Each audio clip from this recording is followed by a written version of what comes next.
नाज़रीन, ये जनवरी 2018 की बात है जब नवाज शरीफ और उनकी बेटी मरीम नवाज़ को जेल की सलाखों के पीछे रखने के लिए एक नया प्लान जो है वो तरतीब दिया गया था। याद रहे नाज़रीन, ये वो वक्त था जब मरकज़ में और पंजाब में मुस्लिम नवाज़ के शरीफ ख़ानदान की हुकूमत थी। पंजाब में शहबाज शरीफ वज़ीर आला थे और मरकज़ में शाहिद खान वज़ीर आज़म थे, जबकि नवाज शरीफ पनामा के केस में डिस्क्वालीफाई हो चुके थे और नैब में उनके खिलाफ और मरीम नवाज़ के खिलाफ रेफरेंसेस चल रहे थे। जो रेफरेंस 3 नैब की तरफ से नवाज शरीफ के खिलाफ या शरीफ ख़ानदान के खिलाफ दायर किए गए थे, उनके फैसले आना एहतसाब अदालत से अभी बाकी थे कि एक नया प्लान नवाज शरीफ और मरीम नवाज़ को जेल की सलाखों के पीछे रखने के लिए तरतीब दिया गया। ये प्लान क्या था और इस प्लान से बानी पीटीआई इमरान खान का क्या ताल्लुक़ था, और जब जुलाई 2018 के इंतखाबात में इमरान खान वज़ीर आज़म बन गए तो वज़ीर आज़म बनने के बाद इस प्लान की इमरान खान साहब ने कैसे मंजूरी दी, इस बड़ी ख़बर से अपने ब्लॉग का आगाज़ करेंगे। और इसके साथ साथ ईरान इसराइल जंग से जुड़ी दो बड़ी अहम ख़बरें। एक तो पाकिस्तान के लिए बुरी खबर क्या है, एक बड़ा मालियाती खसारा नुकसान पाकिस्तान को बर्दाश्त करना पड़ेगा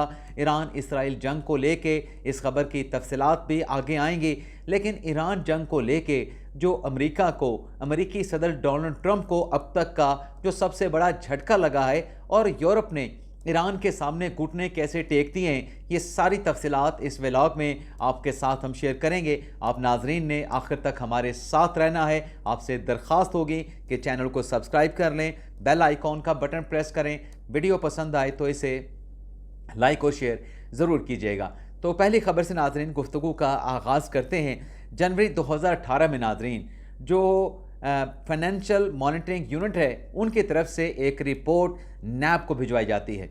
ये रिपोर्ट नवाज शरीफ और मरीम नवाज़ के ख़िलाफ़ होती है और इस रिपोर्ट पे जो जनवरी 2018 में फाइनेंशियल यूनिट की तरफ से नैब को भिजवाई जाती है, बाकायदा तौर पे इंक्वायरी का आगाज़ जो है वो अक्टूबर 2018 में होता है। यानी जब फाइनेंशियल यूनिट की रिपोर्ट आती है तो इमरान खान साहब वज़ीर आज़म नहीं होते, और फिर जुलाई 2018 के इंतखाबात के बाद जब नून लीग कामयाब नहीं होती और इमरान खान साहब वज़ीर आज़म बन जाते हैं। अच्छा, ये भी एक अलग बहस है और बड़ी लंबी बहस है कि नून लीग कामयाब हुई थी या कामयाब नहीं हुई थी। लेकिन बहरहाल हक़ाइक़ ये हैं कि जुलाई 2018 के इंतखाबात के बाद इमरान खान साहब वज़ीर आज़म बने, और जब वह वज़ीर आज़म बने अगस्त 2018 में उन्होंने हलफ उठाया, तो फिर अक्टूबर 2018 में नवाज शरीफ और मरीम नवाज़ के ख़िलाफ़ जो है वो चौधरी शुगर मिल की इंक्वायरी का आगाज़ कर दिया गया, इंक्वायरी की मंजूरी दे दी गई। ये नाज़रीन वो वक्त था जब मरीम नवाज़ और नवाज शरीफ लंदन से वापस आ चुके थे। एवन फील्ड केस में नवाज शरीफ और मरीम नवाज़ को कन्विक्टेड यानी सज़ा याफ्ता करार दिया जा चुका था। ये भी नाज़रीन आपको बताते जाएं कि जो नैब ने चौधरी शुगर मिल में नवाज शरीफ और मरीम नवाज़ के खिलाफ इंक्वायरी का आगाज़ किया था, उसमें नैब का इल्ज़ाम ये था कि 2001 से लेकर 2017 तक अरबों रुपए की मशकूक सरमायाकारी जो है इस शुगर मिल में की गई है। मशकूक ट्रांजैक्शंस हुई हैं जिसकी 3 अरब रुपए की मुबैना तौर पे मालियत या इल्ज़ाम जो है वो नैब की तरफ से लगाया गया था। इसमें नाज़रीन फर्दर आगे चल के ये होता है कि 31 जुलाई 2019 को नैब की तरफ से मरीम नवाज़ को बयान कलमबंद करवाने के लिए लाहौर में समन किया जाता है। मरीम नवाज़ को जुलाई 31 को बुलाया जाता है 2019 में, और नवाज शरीफ से जो कि जेल में होते हैं उनसे अक्टूबर 2019 में नैब की टीम जाती है कोट लखपत जेल में और जाके नवाज शरीफ से वहाँ पर जाकर तहकीकात करती हैं। लेकिन ये नवाज शरीफ से तहकीकात करने से पहले यानी तहकीकात का आगाज़ होने से पहले जो मरीम नवाज़ साहबा हैं नैब की तरफ से उन्हें अगस्त 2019 में कोट लखपत जेल में उस वक्त गिरफ़्तार किया जाता है जब अपने वालिद से मुलाकात करने के लिए अडयाला जेल पहुंची थी। इसके बाद नाज़रीन ये होता है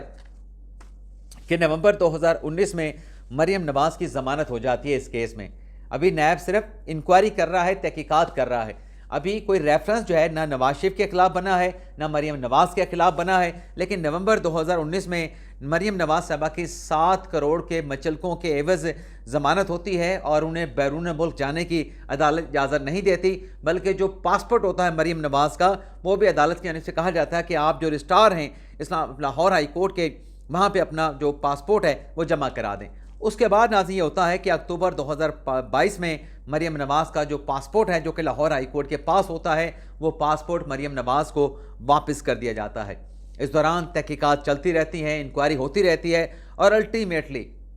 जब कोई ठोस सबूत नैब को नहीं मिलता, नवाज शरीफ के खिलाफ, मरीम नवाज़ के खिलाफ चौधरी शुगर मिल में कोई रेफरेंस नहीं बनता ठोस शवाहिद की अदम मौजूदगी में, तो फिर नैब की तरफ से इस चौधरी शुगर मिल का जो केस है, जो इंक्वायरी है, उसे बंद करने का फैसला होता है। जब इस इंक्वायरी को बंद करने का फैसला होता है तो मामला चला जाता है, जब चेयरमैन नैब अपना अख्तियार इस्तेमाल करते हैं तो मामला चला जाता है लाहौर हाई कोर्ट के पास। लाहौर हाई कोर्ट का बेंच जो है वो ये इंटरप्रटेशन करता है कि चेयरमैन नैब जो हैं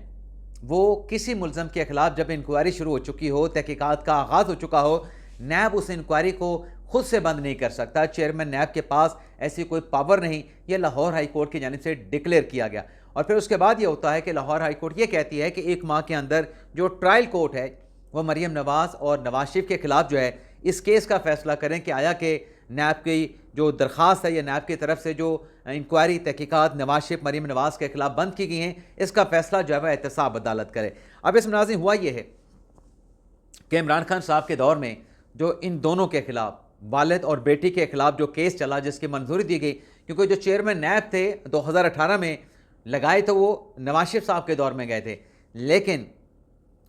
जस्ट रिटायर्ड जावेद इकबाल, तैयबा गोल की एक वीडियो भी मंजर आम पे आना और फिर कैसे उनको ब्लैकमेल किया गया, इससे मुतल्लिक बहुत दावे मौजूद हैं, बहुत बयानात मौजूद हैं, बहुत सारी अंदर की रिपोर्ट्स मौजूद हैं। तो ये केस कैसे इंक्वायरी का आगाज़ हुआ, जब फाइनेंशियल मॉनिटरिंग यूनिट की रिपोर्ट आई तो कैसे नवाज शरीफ और मरीम नवाज़ के खिलाफ इंक्वायरी तहकीकात आगे चली, आगे बढ़ी, क्या मीडिया कैंपेन चली, कैसे सोशल मीडिया के ऊपर उनके खिलाफ नैरेटिव बनाया गया, ये कोई चीज़ ढकी छुपी नहीं। लेकिन जब नैब की जानिब से तहकीकात को बंद करने का, इंक्वायरी को क्लोज़ करने का फैसला किया गया तो लाहौर हाई कोर्ट ने कहा कि नैब ये नहीं कर सकता। तो इसमें 2 अदालती फैसले सामने आए हैं। एक तो ये लाहौर हाई कोर्ट का फैसला जिसे नैब की तरफ से आज फेडरल कॉन्स्टिट्यूशनल कोर्ट में चैलेंज कर दिया गया है, और फेडरल कॉन्स्टिट्यूशनल कोर्ट में नैब का ये कहना है कि जो सेक्शन है नैब का 31B, जिसमें यह अख्तियार चेयरमैन नैब को दिया गया है इंक्वायरी को, तहकीकात को बंद करने का, लाहौर हाई कोर्ट ने इस सेक्शन की गलत तशरीह की है और जो अख्तियार है, जो पार्लियामेंट ने कानून की साजी की है, उस कानून साजी को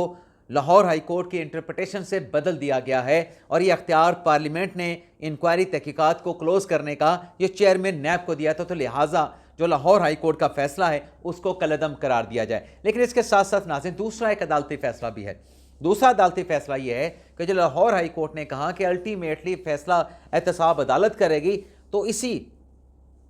FCC में जो अपील नैब ने दायर की है, इसके साथ साथ पैरेलल नैब ने एहतसाब अदालत लाहौर में भी एक पटिशन दायर की थी इस इंक्वायरी की क्लोजर के लिए। नवाज शरीफ और मरीम नवाज़ के खिलाफ जो इंक्वायरी थी, जिस पर एहतसाब अदालत के जो जज हैं राना आरिफ, उनकी तरफ से दोनों जानिब के वकला के दलाइल सुनने के बाद, नैब के वकला के दलाइल सुनने के बाद, शरीफ ख़ानदान, नवाज शरीफ, मरीम नवाज़ के दलाइल सुनने के बाद केस का जो फैसला है महफूज कर लिया गया है कि आया कि ये इंक्वायरी बंद हो सकती है, इंक्वायरी बंद नहीं हो सकती, चेयरमैन नैब का अख्तियार दुरुस्त है, नहीं है, तो अब ये फैसला एहतसाब अदालत सुनाएगी। लेकिन जो चेयरमैन नैब का अख्तियार है कि आया कि ये चेयरमैन नैब कर सकते हैं, इंक्वायरी को क्लोज़ कर सकते हैं, नहीं कर सकते, इसकी इंटरप्रटेशन जो है सेक्शन 31B की, यह फेडरल कॉन्स्टिट्यूशनल कोर्ट करेगी। कब बेंच बनता है, कब समाअत के लिए मुकर्रर होता है, ये मुकदमा जो अपील नैब की है, इसके लिए हमें इंतज़ार करना पड़ेगा। तो एक तो नाज़रीन आप यूँ समझें कि खान साहब के दौर में जो प्लान बना था नवाज शरीफ, मरीम नवाज़ को जेल में रखने का और फिर कैसे एक बाप के साथ मुलाकात करती बेटी को जेल के अंदर से गिरफ़्तार किया गया, ये किसी से ढका छुपा नहीं। लेकिन आज वो जो मुकदमा था उसका एक तरीके से जो चैप्टर है, जो बाब है, वो बंद हो चुका है। अब नाज़रीन आ जाते हैं ईरान इसराइल जंग पे बात कर लेते हैं। ईरान इसराइल जंग से मुतल्लिक नाज़रीन, जैसा कि मैंने अपने इंट्रो में कहा कि अमेरिकी सदर डोनाल्ड ट्रंप को अब तक का बड़ा झटका लगा है, और झटका ये है कि जितने भी अमेरिका के इत्तेहादी ममालिक हैं, बड़े बड़े जो यूरोपियन मुल्क हैं, जिसमें जर्मनी है, जिसमें फ्रांस है, जिसमें इटली है और बरतानिया और जापान, ये तमाम ममालिक जो हैं इस जंग से ना सिर्फ उन्होंने लाताल्लुक़ का इजहार कर दिया है, बल्कि सदर ट्रंप की तरफ से जो एक अपील की गई थी कि आबनाए हुर्मुज़ को खुलवाने के लिए इत्तेहादी जो ममालिक हैं, नेटो के जो ममालिक हैं, वो साथ आएँ, मदद करें अपना हरमज़ को खोलने के लिए। लेकिन तमाम ममालिक की तरफ से, ख़ास तौर पे जर्मनी, इटली और बरतानिया की तरफ से ये वाज़ेह तौर पे ऐलान कर दिया गया है कि ईरान की जंग में हिस्सा नहीं लेंगे। ये जंग हमारे अवाम की नहीं है, ये जंग हमारे अवाम के मफ़ाद में नहीं है। बल्कि जो इंग्लैंड के प्राइम मिनिस्टर हैं स्टारमर, उनकी तरफ से तो बड़ा वाज़ेह तौर पे कहा गया कि जो बरतानिया है वो बराह रास्त इस जंग का हिस्सा नहीं बनेगा। बल्कि उन्होंने कहा कि जंग में शामिल ना होने से जो इनकार किया गया है बरतानिया की तरफ से, वज़ीर आज़म इंग्लैंड का ये कहना है कि इस फ़ैसले पे मुझे तनकीद का निशाना बनाया गया, लेकिन वक्त ये साबित करेगा कि हमारा ये फ़ैसला जंग में ना जाने का, ये हमारा फ़ैसला दुरुस्त था। और दूसरा,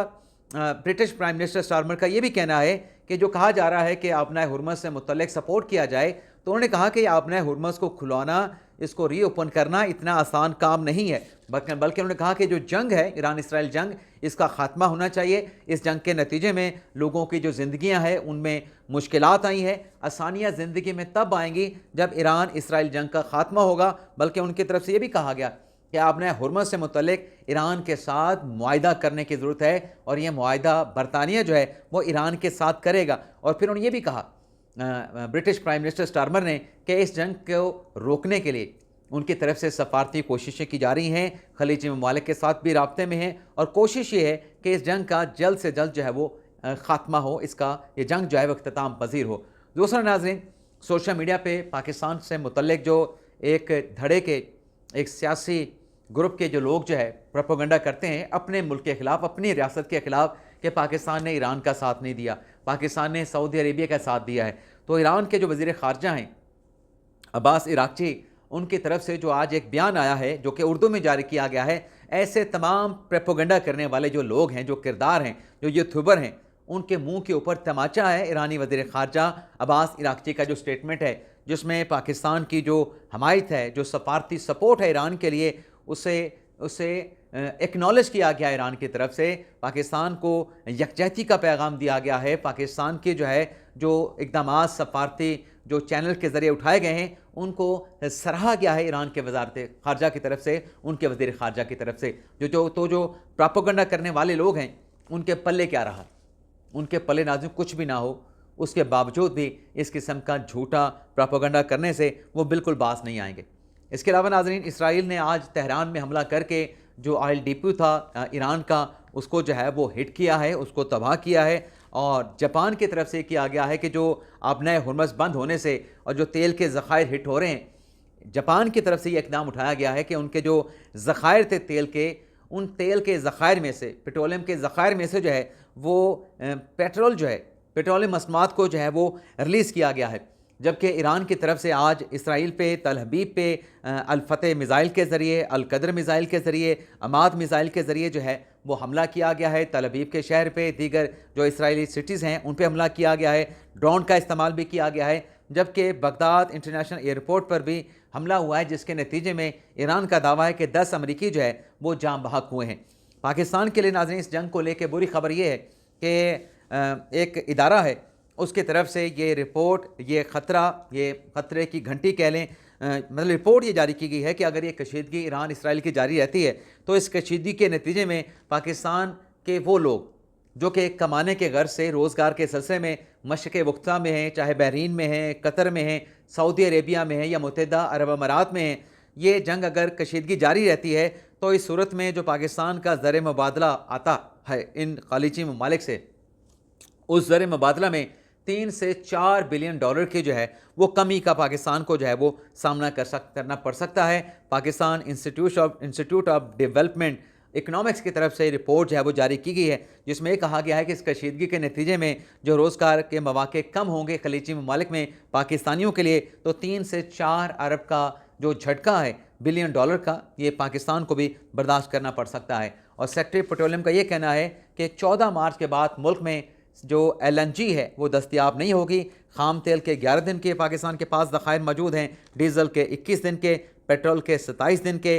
LPG के 9 दिन के और JP1 के 14 दिन के ज़ख़ायर जो है वो पाकिस्तान के पास मौजूद हैं। तो ये था नाज़रीन हमारा वीडियो लॉग। आपसे इजाज़त चाहेंगे। अल्लाह ताला हम सब का हामी नासर हो। अपनी ढेर सारी दुआओं में याद रखिएगा। पाकिस्तान जिंदाबाद।